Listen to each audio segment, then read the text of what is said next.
Hello guys, welcome to my channel. I hope कि आप लोग अच्छे होंगे। तो आज हम आप लोगों के लिए एक नई स्टोरी लेकर आए हैं जिसको इंग्लिश से हिंदी में ट्रांसलेट करना सीखेंगे। अगर आप इंग्लिश पढ़ना और लिखना चाहते हैं तो आप इस वीडियो को अंत तक जरूर देखिए। चलिए गाइस, हम इस वीडियो को स्टार्ट करते हैं। तो इस कहानी का टाइटल है the lion and the cows. Lion mean शेर, एंड मीन और द काउस मीन गाय। लायन के आगे द का प्रयोग किया गया है। तो इस कहानी में शेर विशेष है एंड काउस के आगे द का प्रयोग किया गया, और गाय भी इस कहानी में विशेष, इसलिए इनके आगे द का प्रयोग किया गया। तो एक निश्चित और खास व्यक्ति के पहले द का प्रयोग किया जाता है। तो हम नीचे से पढ़ेंगे। ये लिखा है once upon a time. Once upon a time. Once upon a time को हिंदी में बोलते हैं एक समय की बात है। एक समय की बात है। ये अक्सर हम कहानियों में इसको पढ़ते हैं, तो इसे गाइस इसको याद कर लीजिएगा। वंस अपॉन अ टाइम को हिंदी में कहते हैं एक समय की बात है। ये लिखा है there lived 4 cows in the forest. In the forest तो गाइस इसको हम हिंदी में ट्रांसलेट करना सीखेंगे। There lived 4 cows in the forest.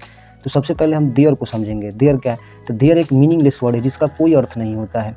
जिस सेंटेंस में कर्ता अननोन होता है, अज्ञात होता है, तो उस सेंटेंस में ये कर्ता को रिप्रेजेंट करता है। उस सेंटेंस में कर्ता को रिप्रेजेंट करता है, इसलिए मीनिंगलेस वर्ड होता है। कभी कभी ये प्रोनाउन का काम करता है, कहीं एडवर्ब का काम करता है। जब ये एडवर्ब का काम करता है तो ये मीनिंगफुल होता है। वहाँ पे इसका अर्थ ही वहाँ होता है, इसलिए वहाँ पे ये मीनिंगफुल होता है। इस सेंटेंस में ये कर्ता का काम कर रहा है, ये मीनिंगलेस है, इसलिए इसका कोई अर्थ नहीं होगा। लिव्ड मीन रहता था।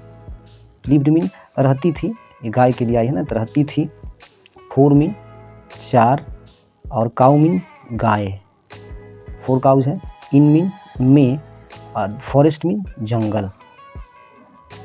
यानी कि कभी भी हम अगर इंग्लिश को हिंदी में ट्रांसलेट करते हैं तो एक चीज़ हमें ध्यान रखना चाहिए कि कभी भी इंग्लिश में सब्जेक्ट के बाद वर्ब आता है और हिंदी में वाक्य के अंत में वर्ब आता है। तो जब हिंदी में इसको ट्रांसलेट करेंगे तो सब्जेक्ट के तुरंत बाद वाक्य के अंत वाला लेंगे, तो इसमें तो कर्ता मीनिंगलेस है, तो इसलिए इसको छोड़ देते हैं, सबसे अंत में लेते हैं। तो जंगल में 4 गाय रहती थी, तो इसका अर्थ हुआ कि जंगल में 4 गाय रहती थी। आई होप कि आप लोग समझ चुके हैं। नेक्स्ट देखते हैं हम। Every day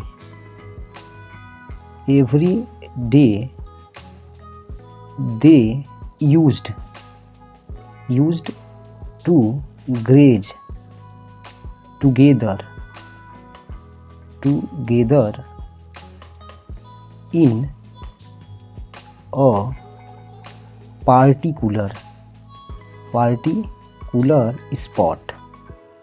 particular spot। इसमें स्टार्ट करेंगे। एवरी डे मीन होता है रोज। एवरी डे हो या डेली, दोनों का मतलब रोज ही होता है। एंड दे मीन वे। ये जो यहाँ पे वे है, वे ये आया है किसके लिए? तो ये 4 काउस के लिए, 4 गाय उनके लिए दे आया है। ये प्लूरल प्रोनाउन का काम कर रहा है, जो इसमें पर्सनल प्रोनाउन है। यूज्ड टू ग्रेज मतलब चारा करती थी, मतलब ग्रेज में तो चारा होता है, करती थी। यूज टू लगता है जैसे पास्ट में हम कोई काम कर रहे होंगे, चाहे करते थे, तो उसके लिए यूज टू लगाते हैं। अगर मान लीजिए मैं क्रिकेट खेला करता था तो आई यूज टू प्ले क्रिकेट, तो इसलिए यूज टू मतलब वो चारा करती थी। तो इसका अर्थ होगा कि चारा करती थी। एंड टुगेदर मतलब एक साथ। टुगेदर मीन एक साथ। इन मीन में, अ मीन एक, पार्टिकुलर स्पॉट दिया। ये पार्टिकुलर स्पॉट है। पार्टिकुलर में होता है खास, स्पॉट मीन जगह। यानी कि ये मतलब कि ये प्रेशर्स प्लेस में सब्जेक्ट को लेते हैं दे है। तो वे लोग एक खास जगह में एक साथ चरा करती थी। वो खास जगह पे मतलब खास जगह, वहाँ पे एक साथ वो चरा करती थी। ये यहाँ पे नेक्स्ट है दे है, इसको हम पढ़ेंगे दे वर। इसको गाइस हम इसको वर पढ़ते हैं, वेयर नहीं पढ़ते हैं। इंग्लिश में हम इसको वर पढ़ते हैं। ऑल, ये लिखा है all friends they were all friends. They मतलब वे लोग। ये वे लोग गाय के लिए आया है, ये 4 काउज के लिए आया है। ये 4 काउज की जगह पे प्रोनाउन का प्रयोग किया गया है। वर मीन थे, चाहे थी। ऑल मीन सभी, और फ्रेंड मीन दोस्त, मतलब वे सभी दोस्त थी। One day one day a lion saw the cows grazing together. Grazing together, one day mean होता है एक दिन, वन मीन एक, डे मीन दिन, तो एक दिन और लायन यानी कि एक शेर सा मीन देखा। यहाँ सा सी का सेकेंड फॉर्म है क्योंकि स्टोरी पास्ट में, इसलिए इसमें पास्ट ही वर्ब होगा। तो सा मीन देखा, सी का सेकेंड फॉर्म है। द काउज, काउज मीन गाय। ग्रेजिंग मतलब चरते हुए, ग्रेजिंग मतलब चरते हुए, यहाँ पे जेरंड का काम कर रहा है। टुगेदर मतलब एक साथ, यानी कि एक दिन शेर गायों को चरते हुए एक साथ देखा। एक दिन एक शेर ने गायों को चरते हुए एक साथ देखा। आई होप कि आप लोग समझ होंगे। Next, the lion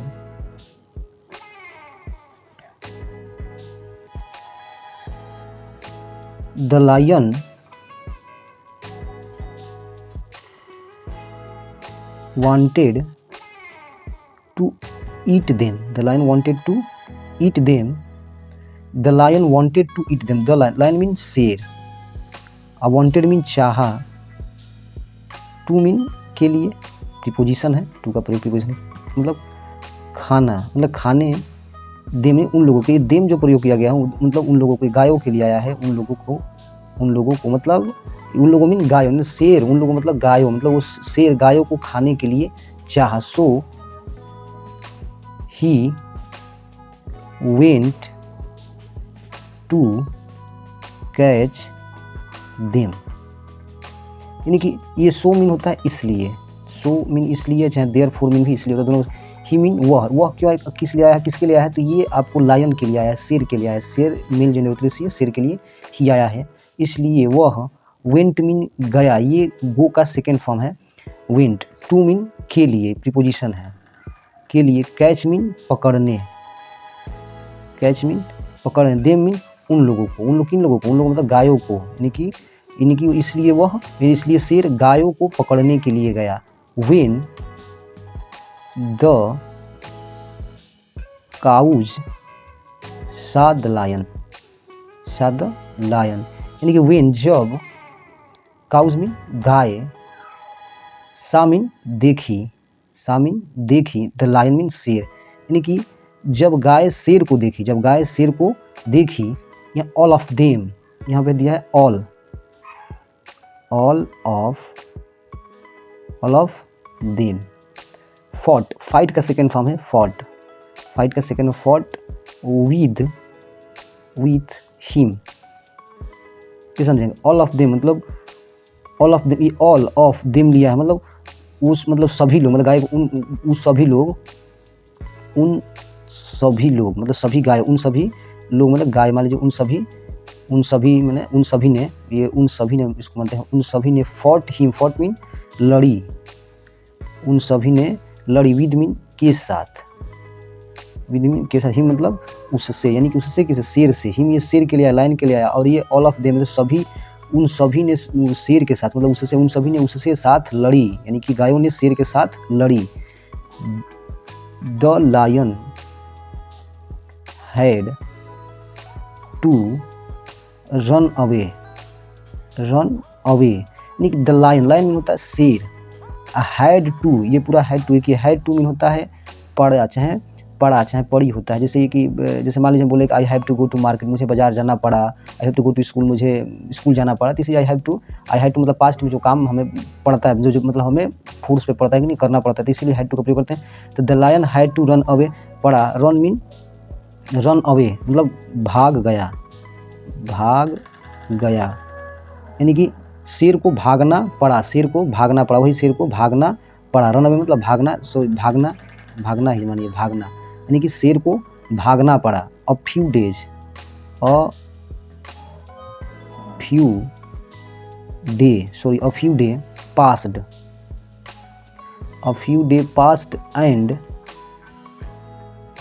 passed and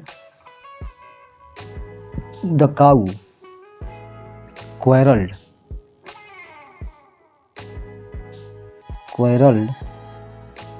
between them selves, them selves, them selves, इसको हम यहाँ तक समझेंगे। अ फ्यू डे मतलब अ फ्यू डे मीन होता है कुछ दिन बाद, मतलब कुछ दिन बाद, चाहे इसको हम मानेंगे कि अ फ्यू डेज, कहेंगे इसको हम अ फ्यू डेज, कुछ दिन बीत, अ फ्यू डे मतलब कुछ दिन, हाँ कुछ दिन लेते हैं। अ फ्यू डेज कुछ दिन, पास्ट मतलब बीत गए मतलब कुछ दिन बीत गए। एंड मीन और, द काउ मीन गाय, द काउज होगा, इसमें छूट गया है। द काउज क्वेरल मतलब झगड़े। बिटवीन मीन बिटवीन का अर्थ हो जाएगा इसमें आपस में, बिटवीन आपस में, आपस। देम सेल्फ्स मतलब खुद से, मतलब खुद, यही मतलब ये काउज है ना, उनके लिए देम सेल्स का प्रयोग किया गया है। जैसे कि आपका ये भी एक प्रोनाउन है जो एम्फेटिक प्रोनाउन का काम कर रहा है इसमें, इसे देम सेल्फ्स होता है, देम सेल्फ्स होता है। तो मतलब गाय खुद आपस में झगड़ी, मतलब कुछ दिन बीत गए और गाय खुद आपस में एक दिन झगड़ी। आई होप कि आप लोग समझ चुके होंगे। एंड स्टार्टेड ग्रेजिंग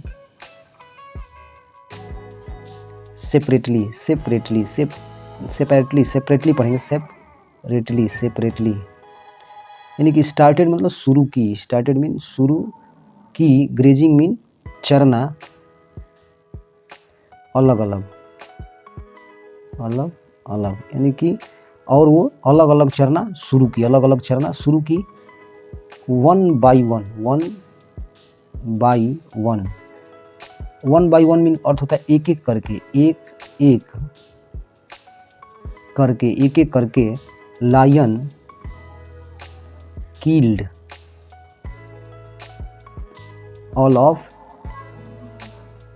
देम, यानी कि lion killed all of them, यानी कि शेर, किल्ड मतलब मार डाला, ऑल ऑफ देम मतलब उन सभी को, यानी कि उन सभी में आया गायों को, मतलब चारों गायों को, मतलब शेर ने चारों गायों को मार डाला। तो इसमें हमारी कहानी में मॉरल है, मॉरल भी होता है नैतिक। इस कहानी से हमें क्या शिक्षा मिली, यानी कि यूनिटी इज स्ट्रेंथ, यानी कि एकता ताकत है। यूनिटी मतलब एकता होता है, एंड स्ट्रेंथ मतलब यूनिटी ताकत है। यानी कि कहने का मतलब ये, इस कहानी से ये शिक्षा मिलती है कि ये है कि गायों आप एक साथ रह रही थी तो शेर उसे कुछ नहीं कर पाया, जब वो अलग अलग हुई तो शेर उसको एक एक करके, one by one lion killed all of them, मतलब एक एक करके सभी को मार डाला। इसीलिए इस कहानी से सीखते हैं हमें यूनिटी, जैसे हमें एकता में ताकत होती है, हमें एकजुट मिलकर रहना चाहिए, एक साथ रहना चाहिए। तो इस कहानी से हमें शिक्षा मिलती है कि एकता में ताकत है। तो गाइस, ये कहानी आपको अच्छी लगी तो आप इसे लाइक करें, सब्सक्राइब करें और बेल आइकन बटन को दबाना ना भूलें। Thank you for watching this video.